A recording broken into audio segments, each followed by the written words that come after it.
Well, hello, everybody. It's Jennifer Huff. And I'm so glad to be back here after taking a week off for some goings on in my little town of Asheville and surrounding area. And that's what today is all about. How do you become a movement of one in times of great change? When there's so much going on, so much. And what's your heart calling you to? Have you felt a sense of urgency? I know so many people do, especially right now. Are you wondering even if just little old you, given there's environmental things, there's politics things, there's money things, if little old you can even make a difference? Are you feeling so uncertain that you can't even get to your inspiration?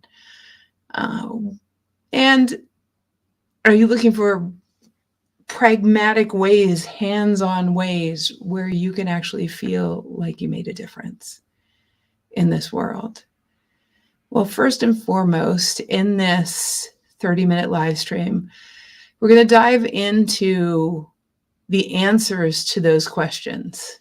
We're also going to dive into what it means to be a movement of one from the point of view of physics, from the point of view of beautiful human beings that I know that have definitely become a movement of one.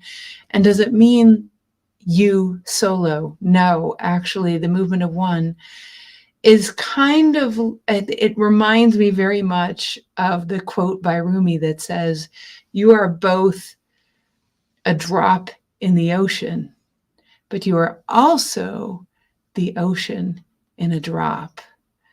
And the laws of physics say that literally you are a magnetic being, also a photonic being. You give off not only magnetics, but also photons, which travel around the Earth 7 times in a second, that are received by other people. We have photon receptors in our body. It's one of the ways we get those little intuitions, or we get the callings from, life itself. And when you feel that sense of urgency, it's because you were made for something that you're being called to. Whether you're religious or spiritual or agnostic, I don't even care, because the laws of physics transcend any of those belief systems. And they marry with religions and spirituality as well. But physics is physics. If you were designed to help in some way, then the asking of the thousands or hundreds of thousands or millions of people that actually emanates from them, from those biophotons, those photons communicate what someone is asking for or how they're feeling. It's not just pheromones. Communicates information. And if you feel a sense of urgency, it could be because there are millions of people asking for what it is that you were born for. So, why be here? Why even be here? Because you're going to discover some of the answers to the questions we talked about earlier. You're also going to get some strategies to be able to move forward without being overwhelmed. You're going to get some tools to navigate the challenges when you start to live the dream that's dreaming you. Our work here at TWA is all about meaning and fulfillment in life. It doesn't mean you have to become Gandhi. It just begs the question, what's the greatest thing I can do with the skills I already have that would make the biggest difference, have me waking up inspired and going to bed knowing that I am living the life that I came here for? What's the answer to that question? And a movement of one is all about that. How do you be that in your family? How do you be that at work? And maybe there's a project calling you. And how do you get to tap into that project? How do you get to get clarity on it? I can't wait for your questions today, actually. I really can't wait for our questions today, because I love helping people who are visionaries. That's what it's all about for me. And you don't have to be the CEO of a company to be a visionary.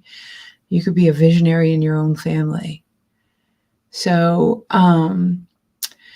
this session also, we are all about making sure that you come to a masterclass we're going to be doing on October 21st at 7 p.m. Eastern. You have to register to get the replay, but that is going to be, again, it's about answering the question, are you ready to answer the call? That sense of urgency and become the movement of one that you were born to be. All right. I'm so glad you guys are here. Just welcome, everybody. I'm Jennifer Huff, and very briefly, my work in this world is, I started as an economist in Procter & Gamble. I moved from P&G to being very sick, and I had to heal myself. I could have died from toxic exposure. That was one of 5 near-death experiences. And I healed. I healed and became a visionary in the world of integrative health and medicine. I mentored medical doctors, and still do, around how to lead and how to be a visionary, because I was doing the same in my field and helped some doctors back then to do the same.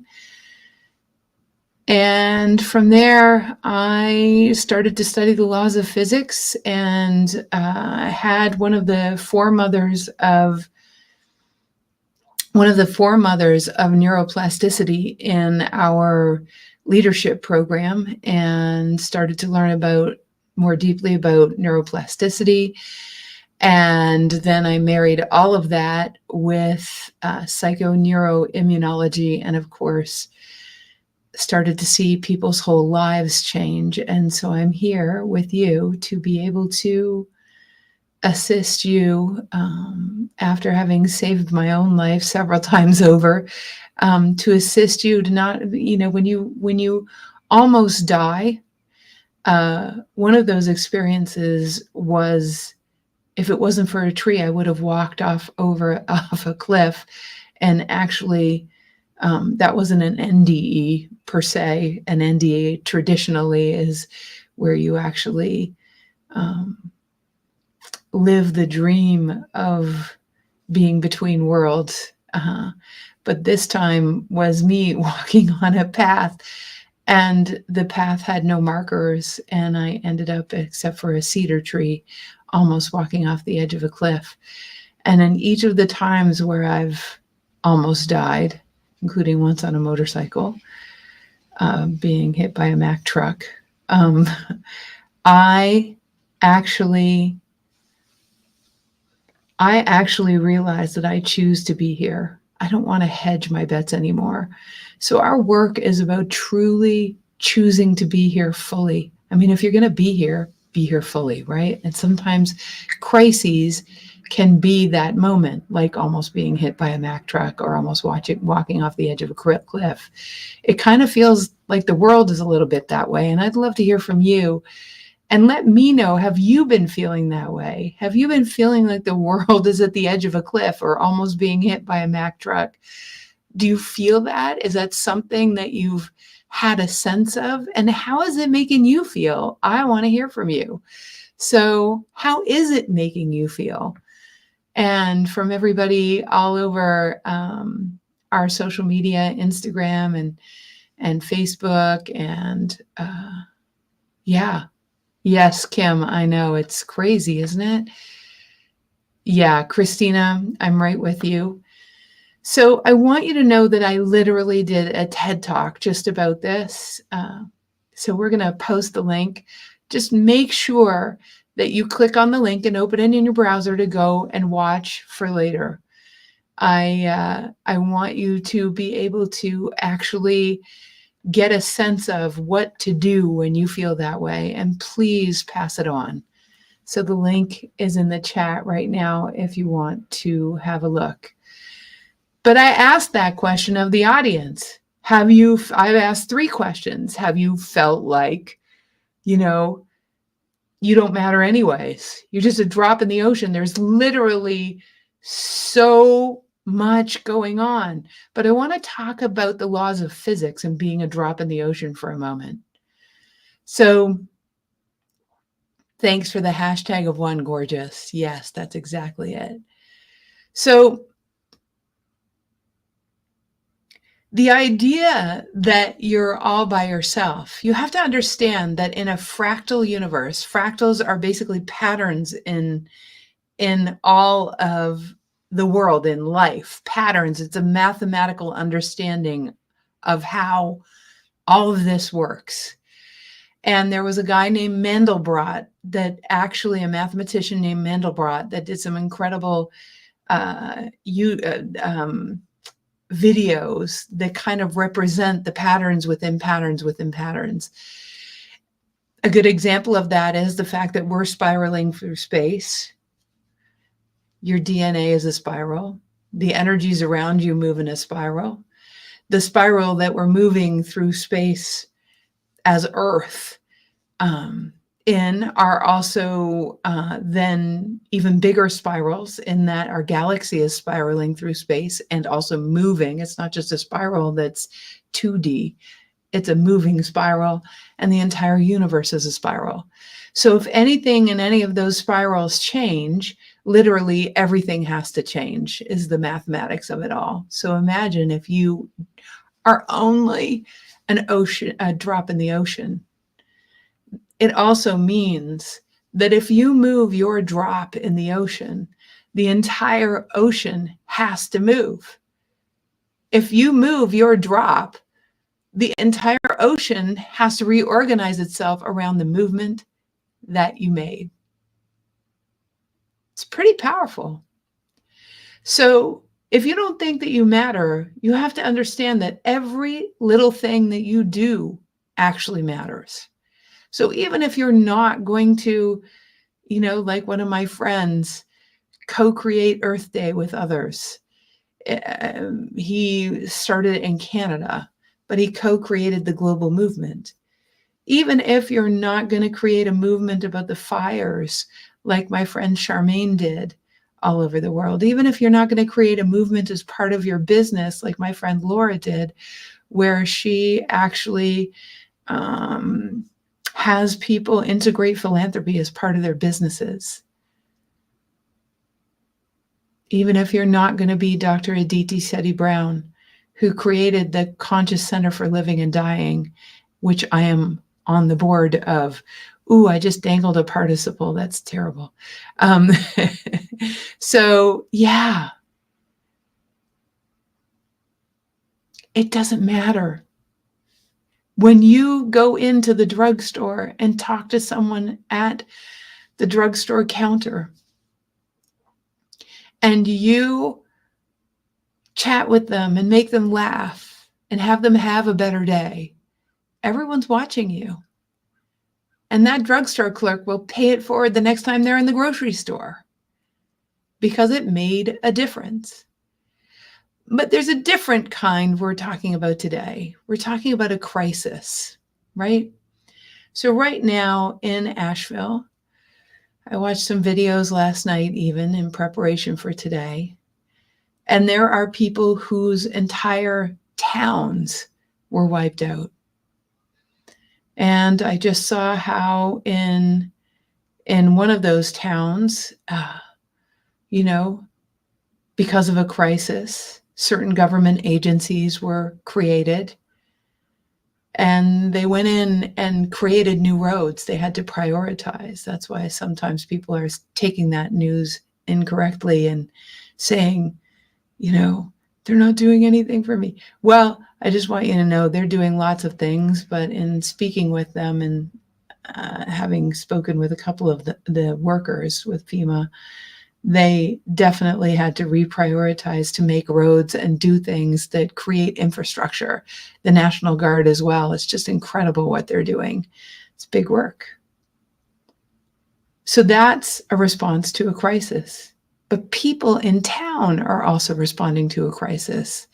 People in town are just setting up. Adam just told me about someone who set up a barbecue in the grocery store parking lot. Him and his family, they just started cooking things for no reason, not associated with any charity whatsoever. You know, there are people from church in Black Mountain who just, the church started doing stuff, but then it became a hub for everyone, whether they were a member of the church or it just became a hub for all people, right? And then there were people who were going with chainsaws up and down I-26, one of the main highways through town. And people who just had chainsaws, which a lot of people have chainsaws in this area because it's there are so many trees. Just neighbors were getting together and going up and down the highway because it was blocked, and they were cutting back the trees and that had fallen into the highway. And it was incredible how everybody was working together. That's a movement of one. Now, what I love to really challenge people with is this. What is the greatest thing that you can do? See, for me, the greatest thing I can do right now is be this human being chatting with you about what you can do.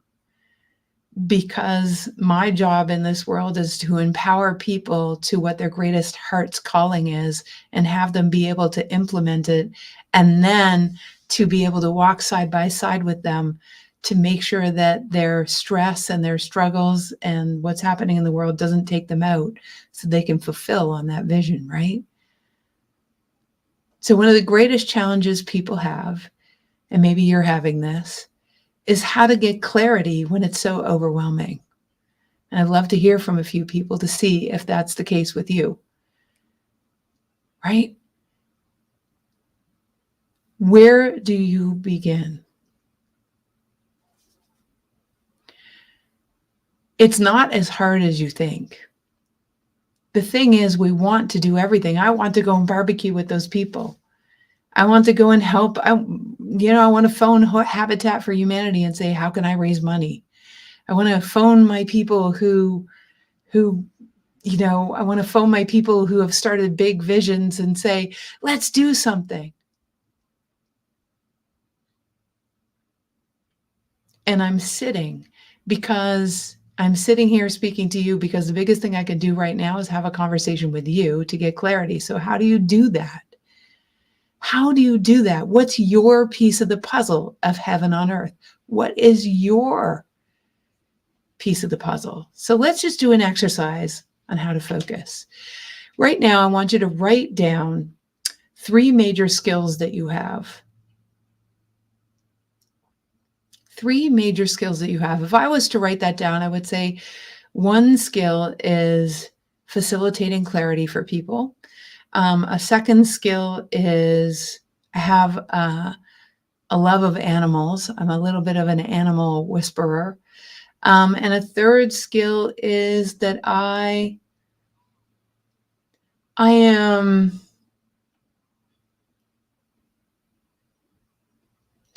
good at thinking about possibility. Like, I know that there's always a way. And so I bring possibility thinking to things. So you can type them into the chat, you guys. What are 3 characteristics of you? 3 characteristics of you and 3 skill sets that you have that kind of start to give you a direction. So what happened? I was in a parking lot and I was talking to a woman whose home does not have internet, water, and she doesn't have cell service where she lives. And I asked her, what can I do? And she said, well, there's this place called Brother Wolf. And I said, Brother Wolf?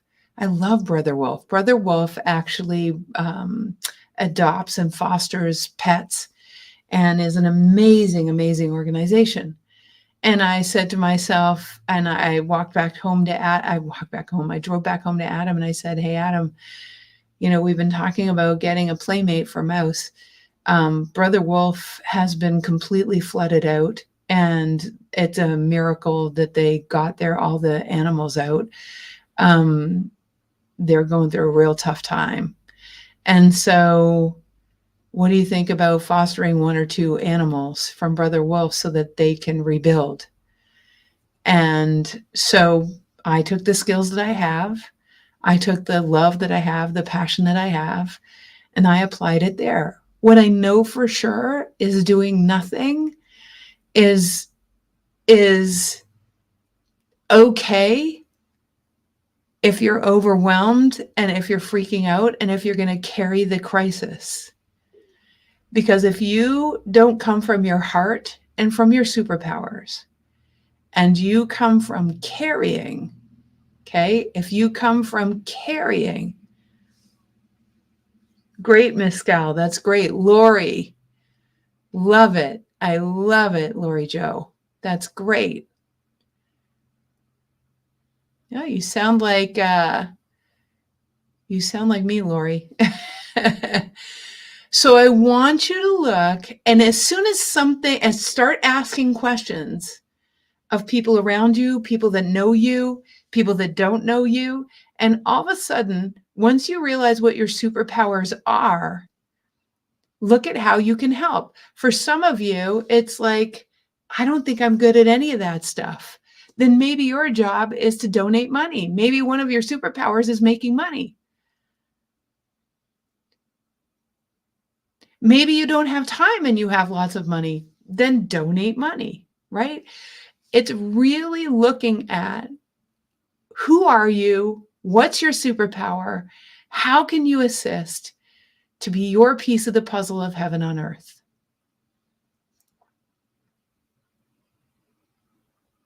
Without carrying. So I want to, so Adam and I are going to see how we can foster 1 or 2 dogs, and we're open to being a foster fail. So that's one way we can help. The other way that I helped was I had internet and everybody else didn't. So I would go and look up things. For the last 2 weeks, I've been looking up things on the internet for people who don't have internet. And I've been texting everybody the full copy from websites because they can't look them up. And I was in LA. I couldn't get home. So that's what I was doing every day for at least a couple hours a day. That's how I was helping. And another woman was doing the same thing, and she started putting it on a doc, and she accumulated all the links, the same ones that I was looking at. And then I took all my links and I put them on her links, and she created I don't know, it's over 70 pages now. And it's become the master document. I'm sure the mayor's office is going to want it for when there's a crisis. What do we do? Pretty cool, right? When you follow your inspiration, it's amazing what can happen, you guys. Use your superpowers, but you have to be clear on what they are, and then your superpowers have to meet the opportunity, right? So, do you have to do something physically when you see someone suffering? I will tell you the times when you see your fellow humanity suffering. You don't have to do what everybody else is doing. What there is to do is what your heart calls you to. Because if you're doing it because you should or because someone told you, and I'm just thinking of someone that actually texted me and said, you have to put your family first. And I texted them back and said, my family is doing great. My stepdaughters are out helping animals. My husband is making sure that, trees are cut down and all that kind of stuff. My friends are out, using their chainsaws and other stuff. There are people that I need to help that actually don't have all the things that my family has. So you never need to do anything. If you do, then you're carrying. Carrying is when you worry, when you protect, when you come from control. Your actions will have exponentially less value when you come from a knee-jerk reaction of fear or protection. When you actually follow your heart, you're caring. Also, when you are in martyrdom, when there's a crisis, I'm going to suffer for the sake of others. If you're not coming from your overflow, you're removing gas from your tank. Some people get supercharged by helping. I do. Some people do not get supercharged by helping. It doesn't help when you get a disease because you overgave. I've had that happen. I'm getting to the other side of it. Martyrdom does not serve anyone. It's just trading one crisis for another crisis. And Lori Jo, I find myself sharing my optimism. Right? Yeah. Well, my dear, you got to think of that as enough, my love. So, to complete, how is Asheville? Asheville is a work in progress. Asheville is getting help from locals, help from people from out of state. Asheville, Blowing Rock, Marshall, everywhere you can imagine that surrounds Swannanoa, Fairview, Black Mountain, everywhere you can imagine, parts of Tennessee have had some pretty amazing things happen when people showed up in their hearts. People rescuing people from the mountains, helicopters going ahead from FEMA and the National Guard, it's just ongoing. It's too much for any one group of people to handle, whether they have helicopters or not. That's why it kind of needs everybody right now. And people are becoming a movement of one. So finally, thanks, Lori Jo. Finally, what I want to say is you becoming your own movement of one doesn't need a crisis. On October 21st, we will be doing a workshop on how to actually get clarity on the dream that's dreaming you. Step into how you integrate aspects of what you do in the world to find that meaning and fulfillment. And finally, what is so important to me, to understand how magnetics work so that you actually create, and this could be in your business, it could be in your family, how you create what my dear friend Nigel Seal calls, who's the one who led the creation of Earth Day in Canada, something called Here Comes Everybody, HCE. HCE is from a James Joyce book. His father was a professor of English. And how do you create Here Comes Everybody? How do you create the magnetics so that it's a movement of one, not just a movement of one? How do you make yourself such a movement of one that everyone wants to be a movement of one around you?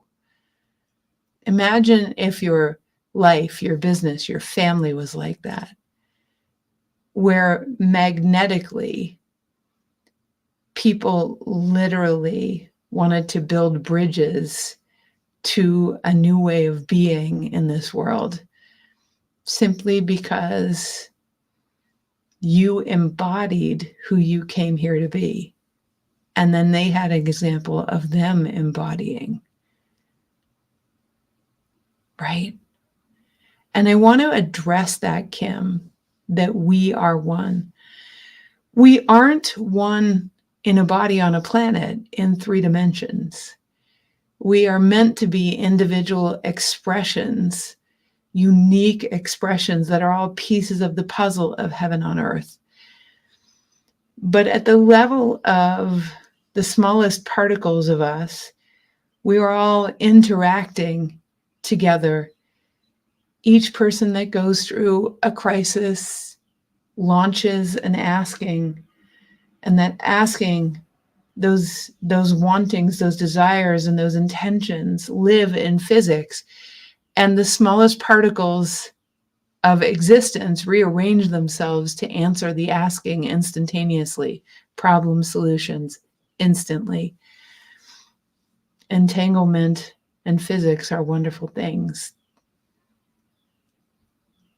It is those of us, however, that decide that we're going to understand how thriving works so deeply that we're more interested in catching up with the solutions than we are with complaining about the problems.